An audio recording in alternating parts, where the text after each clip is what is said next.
রাজশাহী বিশ্ববিদ্যালয় রাজশাহী জেলায় অবস্থিত বাংলাদেশের দ্বিতীয় প্রাচীন বিশ্ববিদ্যালয়।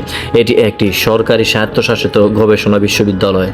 1953 সালের 6 জুলাই এটি প্রতিষ্ঠিত হয়। রাজশাহী বিশ্ববিদ্যালয়ের বর্তমান শিক্ষার্থীর সংখ্যা প্রায় 32,000। প্রাচ্যের ক্যামব্রিজ খ্যাত এই বিশ্ববিদ্যালয়টি রাজশাহী বিশ্ববিদ্যালয় রেল স্টেশন ও ঢাকা রাজশাহী মহাসড়কের পাশে রাজশাহী শহর থেকে প্রায় 4 কিলোমিটার দূরে অবস্থিত। প্রায় 753 একর বা 304 হেক্টর এলাকা জুড়ে রাজশাহী বিশ্ববিদ্যালয়ের ক্যাম্পাসটি নির্মিত।